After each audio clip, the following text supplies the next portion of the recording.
వాక్యము చేత మమ్మల్ని సంధించారు, మీకు వందనాలు. ఈ సాయంకాలపు ఆరాధనలో కూడా మా మధ్యన మీ సన్నిధిని మీరు ఉంచినందుకు మీకు వందనాలు. పాటల ద్వారా మీరు మహిమ పొందినందుకు వందనాలు. ఈ వాక్య ధ్యానములో, ప్రకటన గ్రంథ పుస్తక ధ్యానములో మీరు ఇంతవరకు చూపిస్తున్న మీ కృపను బట్టి వందనాలు. ఎన్నో అంశాలు ప్రకటన గ్రంథము ద్వారా మేము నేర్చుకునే కృపని మీరు మాకు ఇస్తున్నారు. 14వ అధ్యాయం ప్రకటన గ్రంథములో నుంచి మరికొన్ని ఆత్మీయ సత్యాలు మేము తెలుసుకోవడానికి సిద్ధంగా ఉంటున్నాం.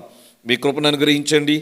మీ ఆత్మ నడిపింపు మాకు మెండుగా అనుగ్రహించమని కోరుకుంటూ, తీసుకుని వచ్చిన మా ప్రియులందరిని బట్టి నిన్ను స్తుతిస్తూ, మార్గమధ్యంలో ఉన్నవారిని కూడా క్షేమంగా తీసుకుని రమ్మని, ఈ వాక్యము ద్వారా మేము భవిష్యత్తును తెలుసుకోవాలి, మేము వర్తమానాన్ని తెలుసుకోవాలి, మా ఎడల మీరు కలిగి ఉన్న ఉన్నతమైన ఉద్దేశాల్ని మేము తెలుసుకుంటూ, తద్వారా నేను స్తుతిస్తూ నీ కొరకు జీవించే కృపని మాకు మెండుగా అనుగ్రహించమని యేసు క్రీస్తు ప్రభువారి నామములో ప్రార్థించి వేడుకుంటున్నాము పరమ తండ్రి, ఆమేన్. ఈ ప్రకటన గ్రంథము 12వ అధ్యాయములో మహాఘట సర్పము అపవాది గురించి నేర్చుకున్నాం. 13వ అధ్యాయములో సముద్రములో నుంచి వస్తున్న క్రూరమృగము, మొదటి క్రూరమృగము క్రీస్తు విరోధిని గురించి నేర్చుకున్నాం. అలాగే 13వ అధ్యాయం 11వ వచనములో నుండి భూమిలో నుంచి వస్తున్న మరొక క్రూరమృగము అబద్ధపు ప్రవక్తను గురించి కూడా నేర్చుకున్నాం. ఈ ముగ్గురిని కలిపి సాతాను త్రిత్వము అని పిలుస్తున్నాం. ఈవిల్ ట్రినిటీ అని అంటాం. సాతానుడు తండ్రి అయిన దేవుణ్ణి అనుకరిస్తాడు. క్రీస్తు విరోధి ప్రభు అయిన యేసుక్రీస్తుని అనుకరిస్తాడు. అబద్ధపు ప్రవక్త పరిశుద్ధాత్ముని అనుకరిస్తాడు. ఈ సాతాను త్రిత్వము దేవుని త్రిత్వానికి నకిలీగా పనిచేస్తాడు. ఈరోజున ఈ ప్రపంచంలో సాతాను త్రిత్వము ఇప్పటికే బలంగా పనిచేస్తున్నాడు. సాతానుడు వాడు సర్వలోకమును మోసపుచ్చుచూ ఉండే పనిలోనే ఉన్నాడు. క్రీస్తు విరోధి సాతాను యొక్క అనుచరుడు, వాడు ఎంతోమందిని మోసము చేస్తూనే ఉన్నాడు. అబద్ధపు ప్రవక్త సాతాను ద్వారా బలపరచబడి వాడు అనేకులని మోసం చేస్తూనే ఉన్నాడు. సాతానుడు కానీ, క్రీస్తు విరోధి కానీ, అబద్ధపు ప్రవక్త, ఈ ముగ్గురు కలిసి హోల్సేల్గా చేసే పని ఏమిటంటే మోసం మోసం మోసం. ఆత్మ సంబంధమైన మోసములోనికి ప్రజల్ని ఈ ముగ్గురు కలిపి నడిపిస్తున్నారు. వీరందరిలో ముఖ్యమైన వాడు అపవాది. వాడే క్రీస్తు విరోధిని కానీ, అబద్ధపు ప్రవక్తను కానీ బలపరిచేవాడు. 14వ అధ్యాయంలో మనం చూసాము, పరలోకములో మనము సీయోను పర్వతము అనేది ఉండడం చూసాము. అక్కడ మరి కొంతమంది ప్రజలు అక్కడ ఉండడం చూసాము. 144,000 మంది అక్కడ వ్యక్తులు ఉన్నారు. ఆ సీయోను కొండ అంటే పరలోకంలో వాళ్ళు ఉన్నారు. వారి నొసళ్ళ మీద ఆ దేవుని నామము లిఖించబడింది అని మనం చూసాం. ఈ 144,000 మంది ఎవరో అన్నది గతించిన వారం మనం తెలుసుకున్నాం. ఇది 7వ అధ్యాయంలో యూదా స్వార్థికులు అని మనం చూసాం.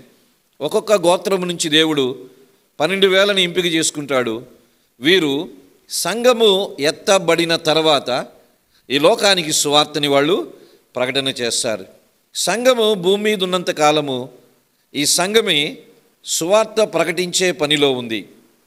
సంఘం ఒకసారి ఎత్తబడిన తర్వాత సువార్త ప్రకటించే పని దేవుడు ఆ యూదా శేషమునకు ఇస్తాడు.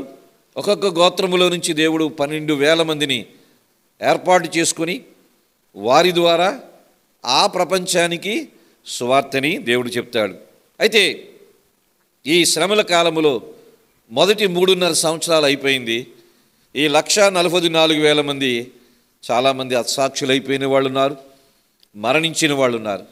వీళ్ళందరూ కూడా మధ్యాకాశములో యేసు ప్రభువుతో పాటు ఉన్నారు.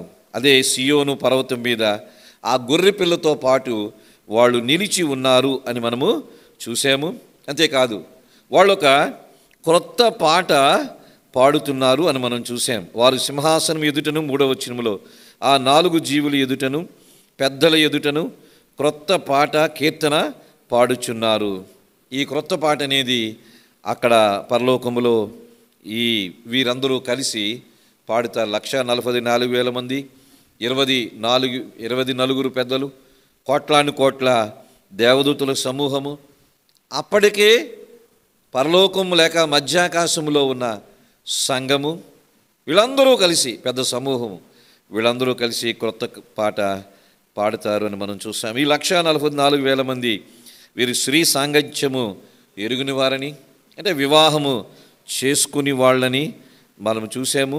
అంతేకాదు వీరు గొర్రె పిల్లను వెంబడించిన వారని, వీరు ఏ కపటము లేని వారని, వీరు అనింజులని, వీరు కొనబడిన వారని ఈ 5 వచనాల్లో మనం చూసాం. 1,44,000 మంది గురించి దేవుడు అక్కడ 5 వచనాల్లో వ్రాయించాడు. ఈ 14వ అధ్యాయము 15వ అధ్యాయంలో కొన్ని స్వరాలు మనం వింటున్నాం. అదే మనం పోయిన వారం జ్ఞాపం చేసుకున్నాం. సో మొదటి స్వరం ఏంటంటే వీళ్ళందరూ ఒక క్రొత్త కీర్తన పాడడం. రెండవ స్వరం గురించి మనం నేర్చుకున్నాం 6వ వచనంలో. మరి ఒక దూత ఉన్నాడు. ఆ దూతలు ఏం చేస్తున్నారంటే వారు నిత్య సువార్తను తీసుకొని ఆకాశ మధ్యమున ఎగురుచుండెను. దూతలు సువార్త ప్రకటన చేసే అవకాశము దేవుడు వారికి ఇస్తున్నాడు అని మనం చూసాం. సంఘము సువార్త చేస్తుంది. సంఘం ఎత్తబడిన తర్వాత యూదా సువార్తికులు సువార్త ప్రకటన చేస్తారు, 1,44,000 మంది. వారి తర్వాత ఇక దేవదూతల ద్వారా దేవుడు సువార్త ప్రకటన జరిగించుకుంటాడు. గతించిన వారం మనం చూసాము, దేవుడు ఆయన అంతిమ తీర్పు ఈ ప్రపంచం మీదకి తీసుకుని రాకమునుపు, అనగా 7 పాత్రలు కృమ్మరించక మునుపు ఈ ప్రపంచానికి దేవుడు ఒక చిట్ట చివరి అవకాశాన్ని ఇస్తాడు. ఈ చిట్ట చివరి అవకాశము సువార్త ప్రకటన దేవదూతల ద్వారా దేవుడు జరిగిస్తాడు. చివరి వరకు దేవుడు మానవులకి అవకాశము ఇస్తూనే ఉంటాడు. ఆయన అవకాశాలు ఇవ్వకుండా ఎవరిని నరకములో పడివేయడు. సో అందుకని దేవదూతలు కూడా సువార్తని ప్రకటన చేయడం అనేది 6-7 వచనాల్లో చూసాం. 8వ వచనంలో చూసాం మరొక స్వరం మనం చూసాం. మరొక దూత మరి బబులోను, ఆ మహాపట్టణము లేక బబులోను అనే ఒక వ్యవస్థ కూలిపోయేను అని ప్రకటించడం మనం చూస్తాం. అదే మనం చూస్తాం కదా. 8వ వచనంలో వేరొక దూత అనగా రెండవ దూత అతన్ని వెంబడించి వచ్చి మహోద్రేకముతో కూడిన తన వ్యభిచార మద్యమును సమస్త జనములకు త్రాగించిన ఈ మహాబబులోను కూలిపోయినను. ఈ మహాబబులోను ఉదయం కూడా చెప్పాం, గతించిన వారంలో కూడా మనం ధ్యానం చేసుకున్నాం. ఇదొక అబద్ధపు మతానికి సంబంధించిన వ్యవస్థ. ఇదొక మోసపూరితమైన మత వ్యవస్థ. ఇదొక మోసపూరితమైన క్రైస్తవ్యం. ఇది నకిలీతో కూడిన క్రైస్తవ్యం. దీన్ని బబులోను వ్యవస్థ అని అంటాం. 17-18లో తర్వాత మనం చూస్తాం. ఈ బబులోను వ్యవస్థని దేవుడు అంతిమముగా తీర్పు తీర్చబోతున్నాడు. దేవుడు దాన్ని కూలిపోయేటట్టుగా చేయబోతున్నాడు. ఈ బబులోను వ్యవస్థ ఏం చేస్తుందంట? తన వ్యభిచార మద్యమమును సమస్త జనులకు త్రాగించి. అంటే ఈ బబులోను వ్యవస్థ ఇదొక కనబడిన వ్యవస్థ. ఇది ప్రజల్ని తన మత్తుతో తన మద్యముతో నింపుతుంది. అంటే అర్థం ఏమిటంటే తాగిస్తాది అని కాదు, కానీ ఈ బబులోను వ్యవస్థలో పడిపోయిన వాళ్ళు దాని మత్తులో ఉంటారు, దాని మోసములో ఉంటారు, దాని అబద్ధములో ఉంటారు. ఈ రోజున ప్రపంచంలో క్రైస్తవ్యము 2 భాగాలుగా ఉంది. ఒకటి యెరూషలేము క్రైస్తవ్యం అంటాం. సత్యం ఉంటుంది, వాక్యం ఉంటుంది, దేవుడంటే భయభక్తులు ఉంటాయి, అక్కడ పరిశుద్ధతకు విలువ ఉంటుంది, అక్కడ నీతికి విలువ ఉంటుంది, అక్కడ సహవాసానికి విలువ ఉంటుంది, అక్కడ దేవుని ప్రమాణాలకు విలువ ఉంటుంది. ఇది యెరూషలేము అనే వ్యవస్థ. ప్రకటన గ్రంథం 19వ అధ్యాయంలో మనం చూస్తాం. అలాగే బబులోను అనే వ్యవస్థ ఉంది. దీంట్లో మోసం ఉంటుంది, దీంట్లో అన్యాయం ఉంటుంది, అవినీతి ఉంటుంది, అసత్యం ఉంటుంది. ఇదొక మోసపూరితమైన క్రైస్తవ వ్యవస్థ. దీంట్లో వాక్యానికి విలువ ఉండదు. ఇదంతా భౌతిక సంబంధమైన ఆశీర్వాదాల మీదే చలామణి అవుతుంది. ఇది ఒక మోసపూరితమైన వ్యవస్థ. దీన్నే బబులోను వ్యవస్థ అంటాం. దీన్నే బబులోను సంఘము అని కూడా అంటాం. ఈ ప్రపంచంలో ఇప్పుడు 2 సంఘాలు. ఒకటి యెరూషలేము సంఘం, సత్యానికి కట్టుబడి ఉంటుంది. ఒకటి బబులోను సంఘం, మోసానికి కట్టుబడి ఉంటుంది. ఈ బబులోను సంఘం చాలామంది ప్రజలు ఉంటారు. యెరూషలేము సంఘం చాలా తక్కువ మంది ఉంటారు. బబులోను సంఘము ఆకర్షణీయంగా ఉంటుంది. యెరూషలేము సంఘం సన్నపు నార వస్త్రాలు ధరించుకున్నట్టుగా ఉంటుంది, సింపుల్గా ఉంటుంది, దీనత్వంతో ఉంటుంది. ఈ బబులోను సంఘం ధూమ్ర రక్త వర్ణములు ధరించుకున్నట్టుగా ఉంటుంది, ఆకర్షిస్తారు. అందుకని ప్రతి గ్రామములో, ప్రతి పట్టణములో, ప్రతి దేశములో బబులోను అనే వ్యవస్థకు సంబంధించిన సంఘాలు ఉన్నవి, యెరూషలేము అనే వ్యవస్థకు సంబంధించిన సంఘాలు ఉన్నవి. యెరూషలేము అనే వ్యవస్థకు సంబంధించిన సంఘాలు దేవుని వాక్య ప్రమాణాలకు విలువిస్తూ తక్కువ మందితో ఉంటుంది. బబులోను అనే వ్యవస్థకు సంబంధించిన వాళ్ళు లోక ప్రమాణాలకు విలువిస్తూ ఎక్కువ సంఖ్యతో వాళ్ళు తలతూగుతూ ఉంటారు. ఏ వ్యవస్థలో, ఏ సంఘములో ఉన్నారో వాళ్ళే ఒక నిర్ణయం తీసుకోవాలి, వాళ్ళే గుర్తించాలి. అయితే దేవుడు ఒక రోజున ఈ బబులోను మత్తులో పడిపోయిన ఆ వ్యవస్థకు, ఆ మతానికి దేవుడు తీర్పు తీరుస్తాడు. దేవుడు దాన్ని కూల్చివేస్తాడు. దేవుడు భవిష్యత్తులో కూల్చివేస్తాడని మరొక దూత స్వరం ఇచ్చి చెప్తున్నాడు. ఈ విషయాలు మనం పోయిన వారము ధ్యానం చేశాం. ఈ వారము 9వ వచనం నుండి సమయాన్ని బట్టి 20వ వచనం వరకు మనము ధ్యానం చేస్తాం.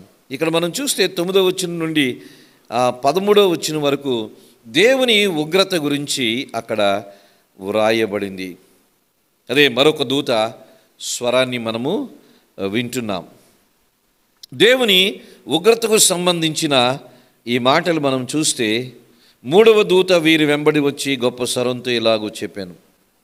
ఏమని చెప్తున్నాడంటే ఆ దూత, ఆ క్రూర మృగమునకు గాని దాని ప్రతిమకు గాని ఎవడైనను నమస్కారము చేసి తన నొసటి యందేమి చేతి మీదనేమి ఆ ముద్ర వేయించు కొనిన ఎడల ఏమియో కలపబడకుండా దేవుని ఉగ్రత పాత్రలో పోయబడిన దేవుని కోపమును మద్యమును వాడు త్రాగును. సో దేవుడు ఒక రోజున తన ఉగ్రతని కుమ్మరించబోతున్నాడు. ఎవరి మీద దేవుడు తన ఉగ్రతని కుమ్మరించబోతున్నాడంటే అబద్ధపు క్రీస్తుని, లేకపోతే క్రీస్తు విరోధిని, అబద్ధపు ప్రవక్తని వెంబడించిన వారిని, వాడి ముద్రను వేయించుకున్న వారికి దేవుడంట ఆ మహా ఉగ్రత పాత్ర ఆయన పోస్తాడంట. ఆ ఉగ్రతను వాళ్ళు త్రాగేటట్టుగా దేవుడు చేస్తాడు అంట. దాని అర్థం ఏంటంటే దేవుడు తన ఉగ్రతని భవిష్యత్తులో కుమ్మరించబోతున్నాడు.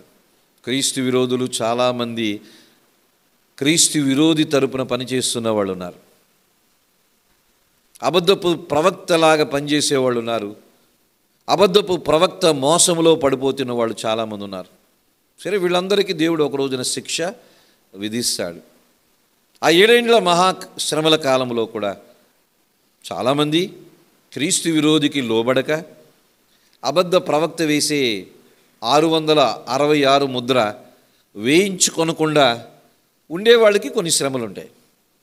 అయితే ఈ 666 ముద్ర వేయించుకొని అబద్ధపు ప్రవక్త ద్వారా కొన్ని మేలులు పొందిన తర్వాత దేవుడు వారిని శిక్షించబోతున్నాడు. పోయిన వారము, అంతకుముందు వారం ఈ విషయం చెప్పడం జరిగింది.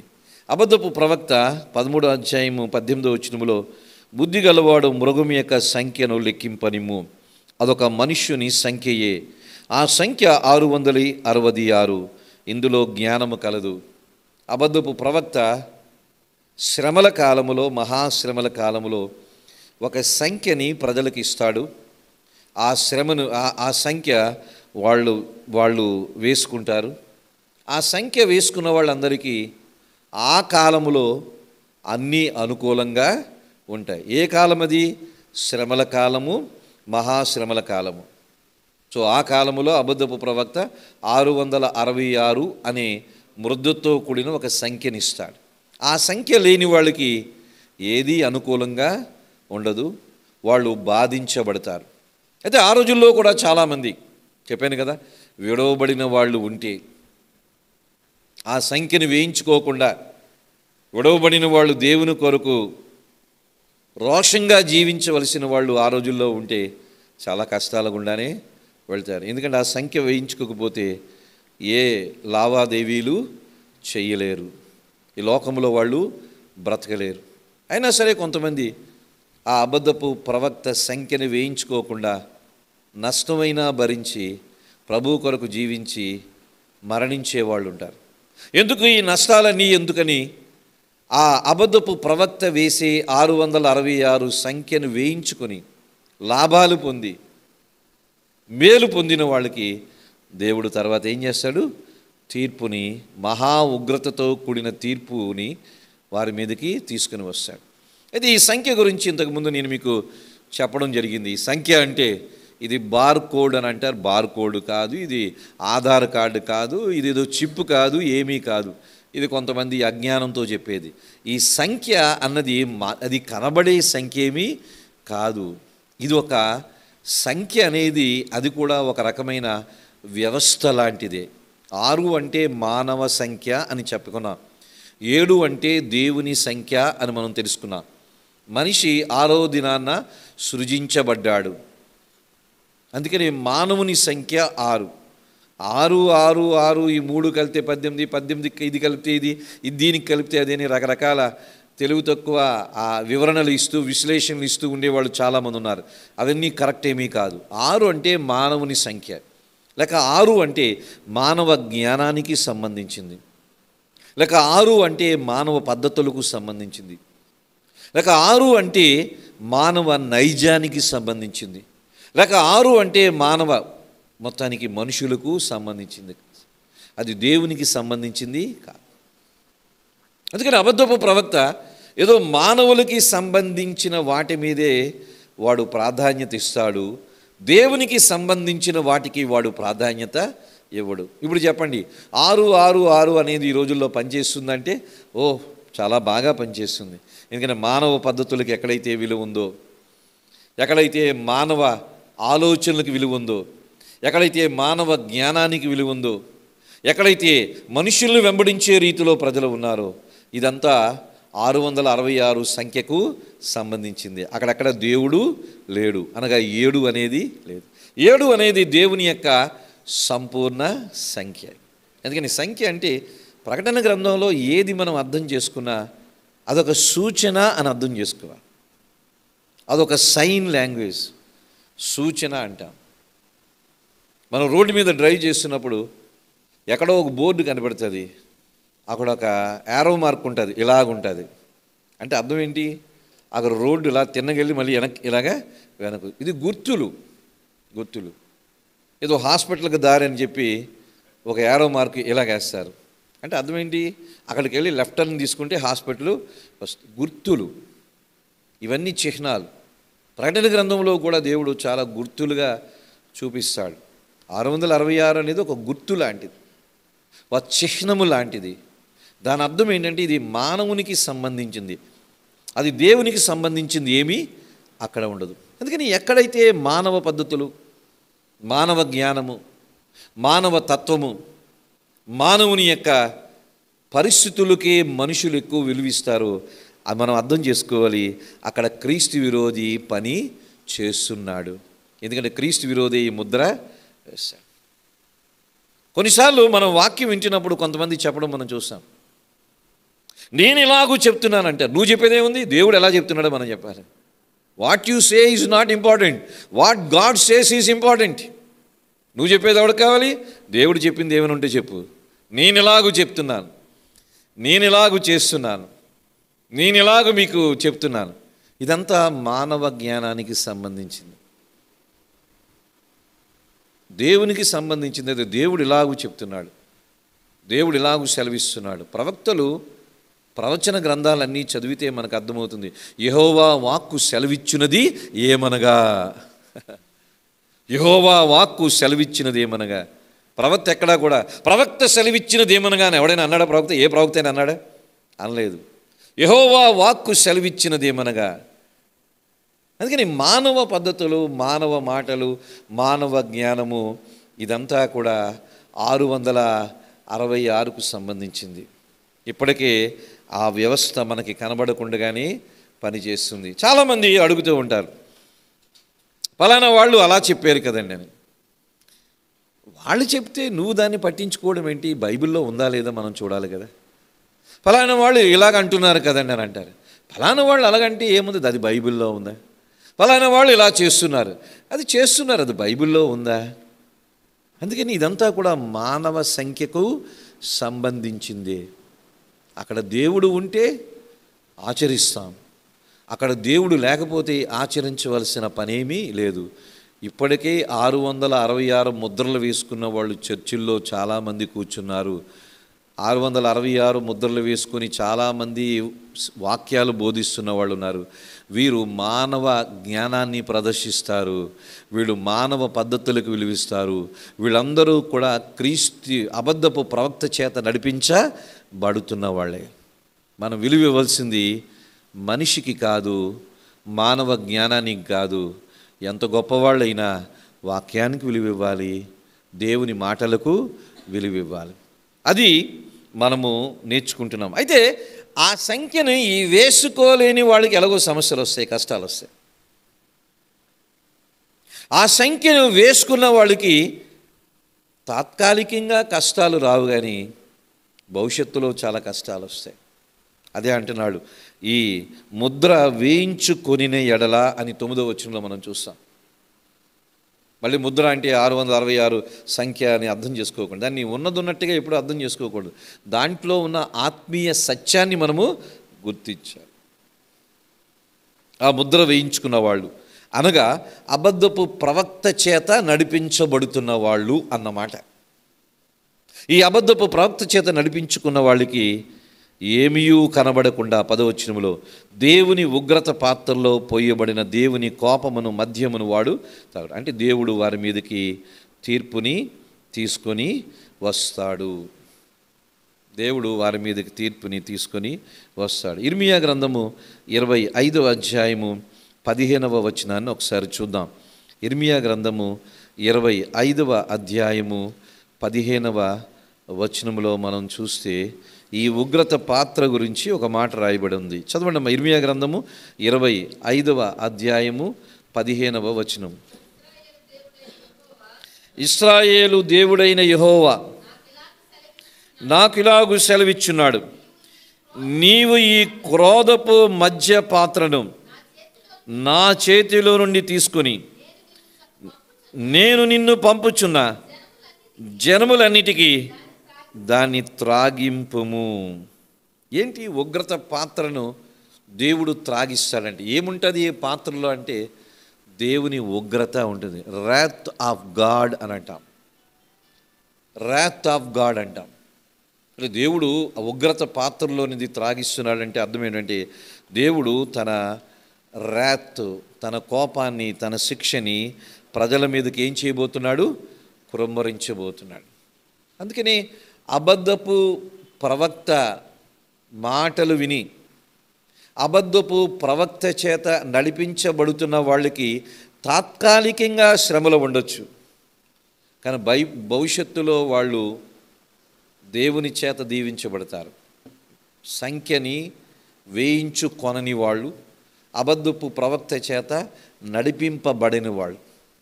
అదే అబద్ధపు ప్రవక్త చేత నడిపించబడి ఆ సంఖ్యను వేయించుకుంటే తాత్కాలికంగా కొన్ని లాభాలు ఉండొచ్చు, కానీ భవిష్యత్తులో వాళ్ళు దేవుని ఉగ్రత అనుభవించక తప్పదు.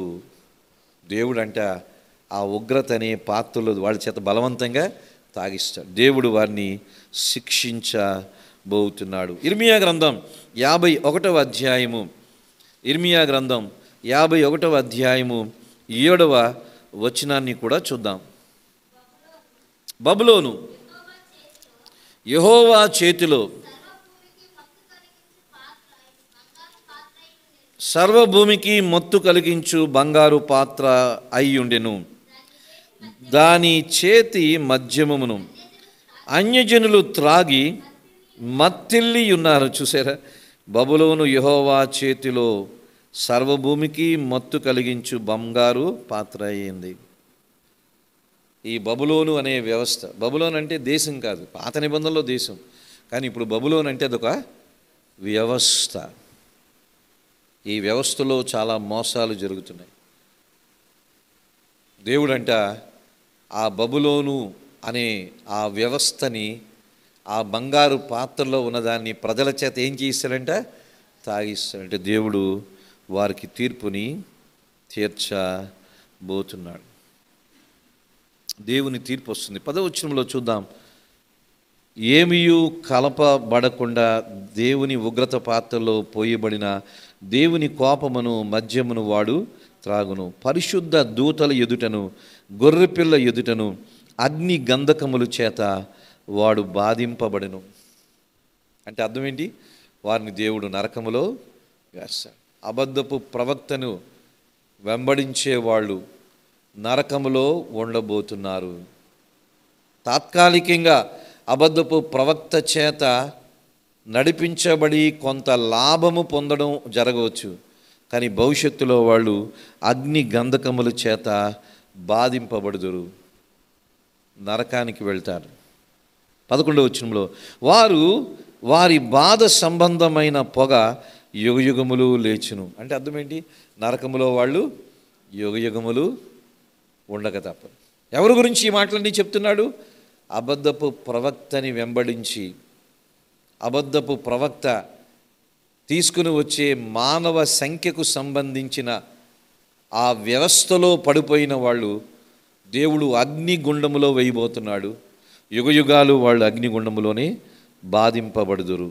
ఆ క్రూర మృగమునకు గాని దాని ప్రతిమకు గాని నమస్కారము చేయువారును దాని పేరు గల ముద్ర ఎవడైనను వేయించుకొని ఎడల వాడును రాత్రింబవళ్ళు నెమ్మది లేని వారై ఉందురు. ఒకవైపు అబద్ధపు ప్రవక్త గురించి చెప్తూ మరొక వైపు అంత్యక్రీస్తు గురించి కూడా చెప్తున్నాడు. క్రూర మృగం అనగానే బైబిల్లో 2 అర్థాలు వస్తున్నాయి. ఇక్కడికి వస్తున్న మీకు తెలుసు. మొదటి క్రూర మృగము క్రీస్తు విరోధి. 13వ అధ్యాయం 1వ వచనం. ప్రకటన గ్రంథం 13వ అధ్యాయం 1వ వచనంలో మొదటి క్రూర మృగము గురించి అక్కడ రాయబడి ఉంది. 13వ అధ్యాయం 11వ వచనములో 2వ క్రూర మృగము గురించి రాయబడింది. ఇప్పుడు ఎన్ని క్రూర మృగాలు ఉన్నాయి బైబిల్లో? 2 క్రూర మృగాలు ఉన్నాయి. మొదటి క్రూర మృగం ఏంటి? క్రీస్తు విరోధి. 2వ క్రూర మృగం ఏంటి? అబద్ధపు ప్రవక్త. మీకు అర్థమవుతుందా లేదా? అర్థం చేసుకోండి. ఎన్ని క్రూర మృగాలు ఉన్నాయి? 2. మొదటి క్రూర మృగం పేరు క్రీస్తు విరోధి, 13వ అధ్యాయం 1వ వచనం. 2వ క్రూర మృగం ఎవరు? అబద్ధపు ప్రవక్త, 11వ వచనం నుంచి మనం చూసాం. ఈ 2 క్రూర మృగాల్ని నడిపించేది ఎవరు? సాతానుడు, 12వ అధ్యాయంలో మనం చూసాం. అందుకని ఈ క్రూర మృగముల చేత నడిపించబడితే అది క్రీస్తు విరోధి కానీ అది అబద్ధ ప్రవక్త కానీ చేత నడిపిస్తే వాళ్ళ అంతం ఎక్కడ?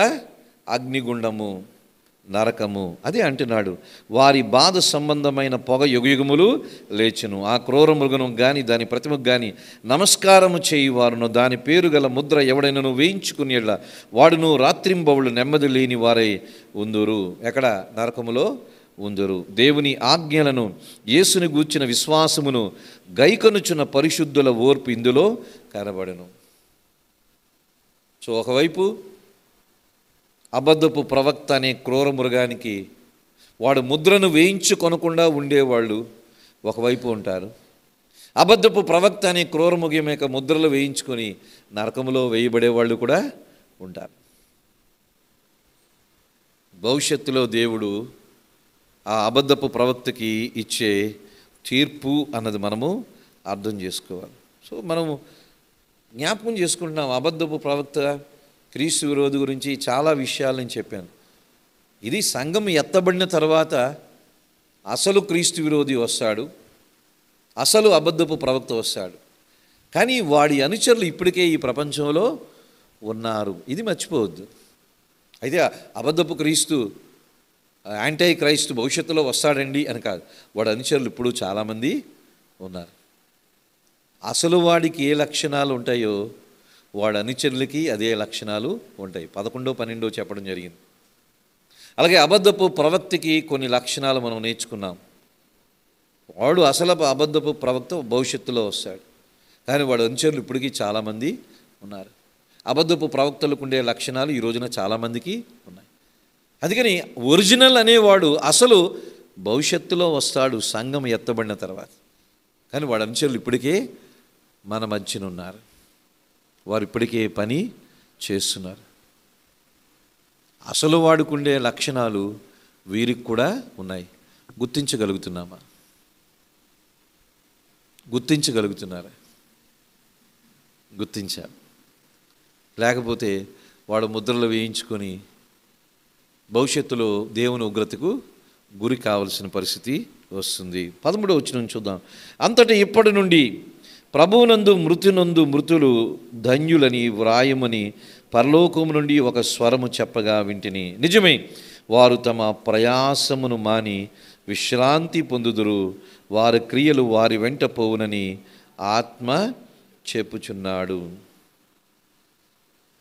ఒకవైపు అబద్ధపు ప్రవక్తని వెంబడించే వాళ్ళకి ఉగ్రత తీర్పు ఉంటుంది. మరొక వైపు ప్రభువుని నమ్మి మృతి నొందిన వాళ్ళు ఏం చేస్తున్నారు?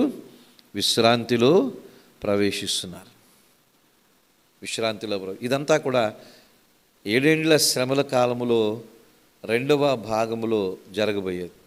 అంటే ఆ కాలములో ఒకవైపు అబద్ధపు ప్రవక్తని, అబద్ధపు క్రీస్తుని వెంబడించే వాళ్ళు చాలామంది ఉంటారు. వారిద్దరిని వెంబడించకుండా, నిజాయితీగా రాజీ పడకుండా, కష్టాలైనా ఓర్చుకొని ప్రభువుని వెంబడించే వాళ్ళు కూడా ఆ కాలంలో ఉంటారు. ఈ కాలంలో ఉన్నట్టే. అయితే ఆ కాలంలో ప్రభువుని వెంబడించేవాళ్ళు మృతి పొందుతారు. వాళ్ళు దేవుని సన్నిధికి ప్రభువునందు మృతులు ధన్యులని వ్రాయమని పరలోకం నుంచి ఒక స్వరం ఏంటి. అది ఏ కాలానికి సంబంధించింది? ఈ కాలానికి సంబంధించింది కాదు. అది 7 ఏండ్ల శ్రమల కాలానికి సంబంధించి. ప్రభువునందు మృతి నొందిన వారు ధన్యులు. ఇప్పుడు కూడా, అప్పుడు కూడా ప్రభువునందు మృతి నొందిన వారు ధన్యులే. ఏ కాలములో అయినా ప్రభు కొరకు నిలబడి మృతి నొందిన వారు ధన్యులు. తర్వాత 14 వచ్చిన చూడండి. మరియు నేను చూడగా ఇదిగో తెల్లని మేఘము కనబడెను, మనుష్య కుమార్ని పోలిన ఒకడు ఆ మేఘం మీద ఆసీనుడై ఉండెను. ఆయన శిరస్సు మీద సువర్ణ కిరీటమును, చేతిలో వాడిగల కొడవయ్యి ఉండెను. తెల్లని కిరీటము ధరించిన వాడు, లేక సువర్ణ కిరీటము ధరించిన వాడు, తెల్లని మేఘం మీద ఉన్నవాడు, మనుష్య కుమార్ని పోలిన ఒకడు. ఎవరైనా? యేసు ప్రభు. ఇదంతా జరుగుతుంది. ఒకవైపు సాతానుడు వస్తున్నాడు, అబద్ధపు క్రీస్తు వస్తున్నాడు, క్రీస్తు విరోధి వస్తున్నాడు, అబద్ధ ప్రవక్త వస్తున్నాడు, ప్రజలను మోసం చేస్తూ ఉంటారు, దేవుడు వారిని శిక్షించబోతున్నాడు. ఇదంతా జరుగుతున్నప్పుడు సడన్గా దర్శనంలో యోహాను చూస్తున్నాడు, యేసు ప్రభుని చూస్తున్నాడు. తెల్లని మేఘం కనబడిందంట. దాంట్లో మనుష్య కుమార్ని పోలిన, అంటే యేసు ప్రభు ఆ మేఘముల మీద ఆసీనుడై ఉన్నాడు. ఆయన శిరస్సు మీద సువర్ణ కిరీటము, చేతిలో వాడిగల ఏంటిది? కొడవలి. యేసు ప్రభు చేతిలో కొడవలిని ఊహించగలమా? యేసు ప్రభు చేతిలో కత్తిని ఊహించగలమా? కొడవలు అంటే మీకు తెలుసు కదా, ఎలా ఉండదు. పంటలు కోయడానికి కొడవలు వాడతారు. అసలు యేసు ప్రభు చేతిలో కొరడాని ఊహించుకోవడమే కష్టం. కానీ యేసు ప్రభు కొరడా పట్టుకున్నాడా లేదా? పట్టుకున్నాడు. యోహాను సువార్త 2వ అధ్యాయంలో మనం చూస్తాం. భవిష్యత్తులో యేసు ప్రభు చేతిలో ఏముండబోతుంది? కొడవలి. ఎందుకు కొడవలంటే కొయ్యబోతున్నాడు. పంట పండింది, కోతకు సిద్ధంగా ఉంది, కోయడానికి కానీ రెడీ అవుతున్నాడు. కొడవలితో యేసుని చూసే రోజులు చాలా దగ్గరలోనే ఉన్నవి. ఆయన ఈ ప్రపంచానికి తీర్పు తీర్చబోతున్నాడు. భూమి మీద 3.5 సంవత్సరాలు ఆయన సేవ చేశారు. ఆయన చేతుల్లో కొడవలి కానీ కత్తి కానీ ఏమీ లేదు. ప్రేమను చూపించాడు, కృపను చూపించాడు. ఆయన చేతులు గాయమైనవి. ఆయన చేతుల్లో మేకులు కొట్టించుకున్నాడు. కానీ రాబోయే యేసు ప్రభు చేతిలో కొడవలి పట్టుకొని రాబోతున్నాడు, కోసేబోతున్నాడు. ఏం చేయబోతున్నాడు ఆయన? 15వ వచనంలో, మప్పుడు మరి ఒక దూత దేవాలయములోని వెలుపలకు వచ్చి, భూమి పైరు పండి ఉన్నది, కోతకాలము వచ్చినది, నీ కొడవలి పెట్టి కోయమని గొప్ప స్వరముతో ఆ మేఘం మీద ఆసీనుడై ఉన్న వానితో చెప్పాను. మేఘం మీద ఆసీనుడై ఉన్నవాడు తన కొడవలి భూమి మీద వెయ్యగా భూమి పైరు కోయబడెను. ఒక దూత గట్టిగా అడుగుతున్నాడు, వేసే, నీ కొడవలి వేసే. వెంటనే ఆ మేఘం మీద ఆసీనుడైన ఆయన ప్రభు ఆయన కొడవలు ఏం చేశాడు? భూమి మీద వేశాడు. వేసేసిన వెంటనే భూమి మీద ఏం జరుగుతుంది? పైరు కోయబడి. అంటే భయంకరమైన తీర్పు. ఆయన కోసేబోతున్నాడు. ఆయన కోసే యేసు ప్రభు. తేడా వస్తే కోసే యేసు ప్రభు. కొడవలతో మొత్తం పైరంది. ఏంటి పంట పండిందంటే ఇక ఈ భూమి అంతిమ శిక్షకు సిద్ధంగా ఉంది. అంతిమ శిక్ష అయిపోయింది. పంట బాగా పండేసింది. ప్రజలు ఇక దేవుడు ఇచ్చిన ప్రతి అవకాశాన్ని ప్రజలు దుర్వినియోగం చేసుకున్నారు. దేవుడు ఎన్నో అవకాశాలు ఇచ్చాడు. 1,44,000 మంది చేత అవకాశం ఇచ్చాడు. 2 సాక్షుల చేత అవకాశం ఇచ్చాడు. దేవదూతల ద్వారా నిత్య సువార్తను ప్రకటన చేసే అవకాశం ఇచ్చాడు. ఇప్పుడు సంఘము ద్వారా స్వార్థీకరణ ద్వారా అవకాశాలు ఇస్తున్నాడు. ఒక రోజున దేవుడు అవకాశాలన్నీ క్లోజ్ చేస్తాడు, ముగిస్తాడు. క్లోజ్ అనే బోర్డు పెడతాడు ఆఫీస్కి. ఆ క్లోజ్ అయిపోయిన తర్వాత ఎవరైనా ఉపయోగము క్లోజ్ పెడతాడు. ఆయన పని మొదలు పెడతాడు. కొడవలి భూమి మీద విసురుతాడంట, కోస్తాడు. అంతిమ తీర్పు. ఏం జరుగుతుందో చూడండి 17వ వచనంలో. ఇంకొక దూత పరలోకమందున్న ఆలయములో నుండి వెడలి వచ్చును. ఇతని యుద్ధ వాడిగల కొడవలి ఉండెను. మరి ఒక దూత బలిపీఠం నుండి వెడలి వచ్చును. ఇతడు అగ్ని మీద అధికారము నొందినవాడు. ఇతడు వాడి అయిన కొడవలి గలవానిని గొప్ప స్వరంతో పిలిచి, భూమి మీద ఉన్న ద్రాక్ష పండ్లు పరిపక్వమైనవి, వాడి అయిన నీ కొడవలి పెట్టి దాని గెలలు కొయ్యమని చెప్పాను. భూమి మీద ద్రాక్ష పండ్లు పరిపక్వమైనవి అంట. ద్రాక్ష చెట్లు 3 భాగాలుగా మనం అర్థం చేసుకోవాలి. ద్రాక్ష చెట్లు ఎవరికి గుర్తు అంటే యెషయా గ్రంథం 5వ అధ్యాయంలో మనం చూస్తే ఇజ్రాయేలు ప్రజలకి గుర్తు. దేవుడు ఇజ్రాయేలు దేశాన్ని ఒక ద్రాక్ష తోటతో పోల్చారు. అది మొదటి పోలిక. రెండవది ద్రాక్షవల్లి నేను తీగలు మీరు అన్నాడు. సంఘము విశ్వాసిని కూడా ద్రాక్షతో దేవుడు పోల్చాడు. అది రెండవ పోలిక. మొదటి పోలిక ఇజ్రాయేలుకు సంబంధించింది. రెండవ పోలిక సంఘమునకు విశ్వాసికి సంబంధించింది. ఇది మూడవ పోలిక. ఏంటి? ద్రాక్ష పండ్లు పరిపక్వానికి వచ్చినాయి అంట, కోసేయాలంట. అంటే భూమి మీద ఉన్న ప్రజలకి గుర్తుది. భూమి మీద ఉన్న ప్రజలకు గుర్తు. ఈ భూమి మీద ఉన్న ప్రజలందరినీ దేవుడు ఒక రోజున శిక్షించబోతున్నాడు. ఎలాగూ శిక్షించబోతున్నాడంటే, కాగా ఆ దూత తన కొడవలి భూమి మీద వేసి భూమి మీదనున్న ద్రాక్ష పండులను కోసి దేవుని కోపమును ద్రాక్షల పెద్ద తొట్టిలో వేసెను. ఆ ద్రాక్షల తొట్టి పట్టణమునకు వెలుపట త్రొక్కబడెను.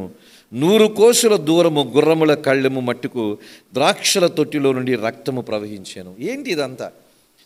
మూడవది ద్రాక్ష తోటలు కోయడము, ఈ ద్రాక్ష తొట్టిలో వేయడము, ఈ తొట్టి నుంచి ద్రాక్షారసము కారడము. ఏంటంటే ఇదంతా రక్తము. భూమి మీదంట 4 అడుగుల రక్తం ప్రవహిస్తుందంట. ఆ రోజు 4 అడుగుల రక్తం ప్రవహిస్తుందంట. ఎందుకంటే అంత ఊచకోత దేవుడు ఈ భూమి మీద ఉన్న ప్రజల్ని కోయబోతున్నాడు. రక్తము నదుల వలె ప్రవహిస్తుంది.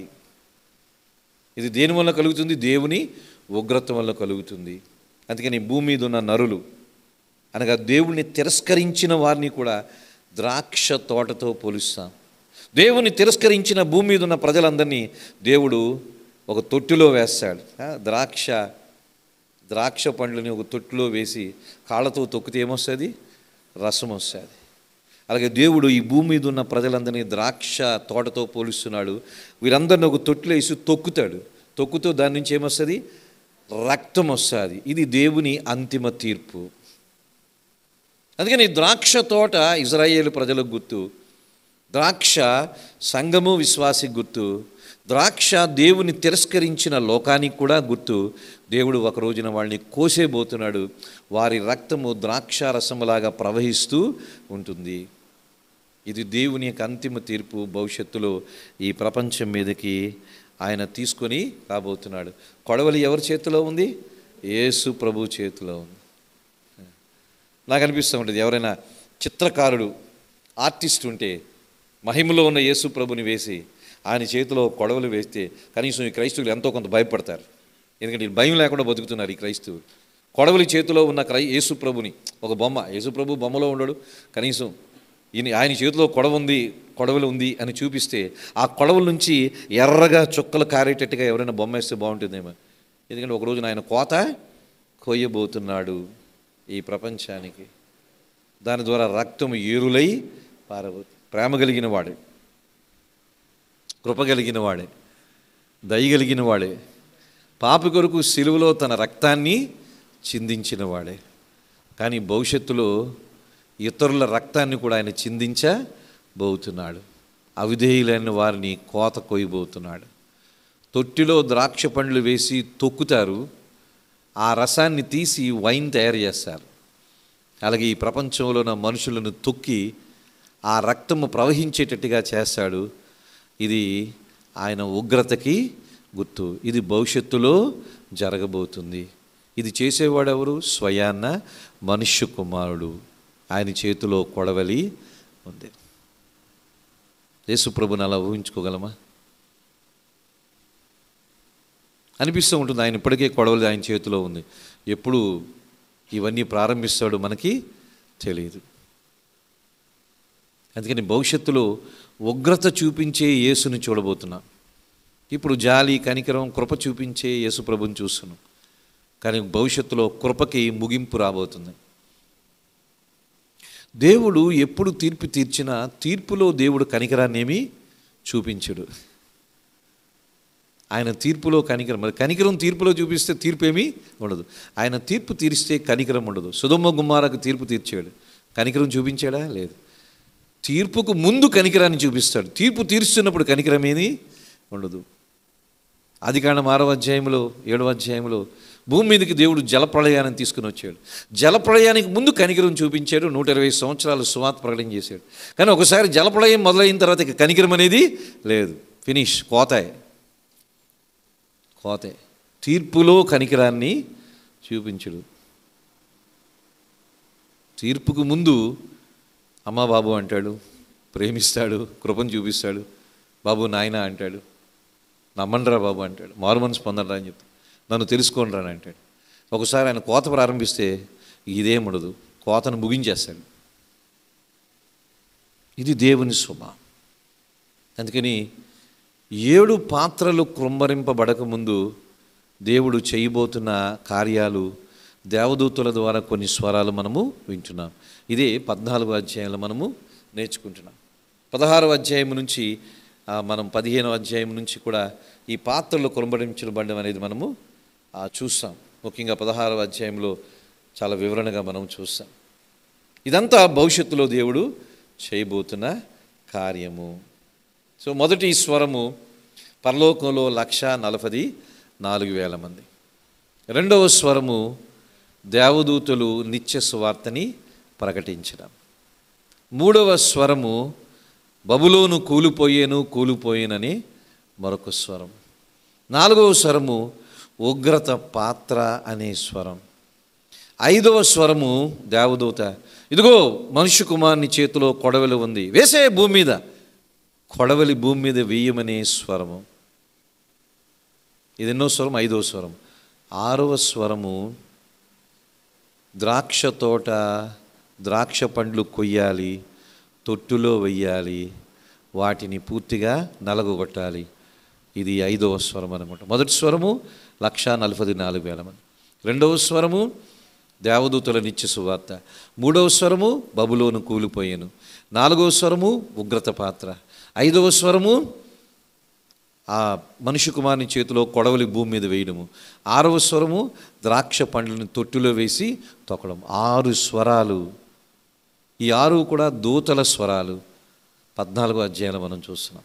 ఇదంతా కూడా దేవుని ఉగ్రతకు ఎక్కువగా సంబంధించిన స్వరాలు. చాలా సందర్భాల్లో మనము దేవుని ప్రేమను గురించి నేర్చుకుంటున్నాం, కానీ అప్పుడప్పుడు దేవుని ఉగ్రతను గురించి కూడా నేర్చుకోవాలి. దేవుని ప్రేమ, దేవుని ఉగ్రత రైలు పట్టాల మీద వెళ్ళేటట్టుగా రెండు పట్టాలు లాంటివి. ఆయన ప్రేమని చూపిస్తాడు, ఉగ్రతని చూపిస్తాడు. కేవలం ప్రేమని చూపిస్తే ఉగ్రత లేకపోతే ఆయన ప్రేమకు అర్థము లేదు. కేవలం ఉగ్రతే చూపిస్తే ప్రేమ లేకపోతే అర్థం లేదు. అందుకని ఇది రైలు పట్టాలు లాంటిది. ఇదే దేవుని స్వభావము సమతుల్యతతో ఉంటుంది. ఇది ప్రకటన గ్రంథం 14 అధ్యాయానికి సంబంధించిన అధ్యాయాలు వాక్య భాగము. దేవుని చిత్తమైతే వచ్చే వారము 15వ అధ్యాయాన్ని మనము ప్రారంభించుకుందాం. కళ్ళు మూసుకుందాం, ప్రార్థన చేసుకుందాం.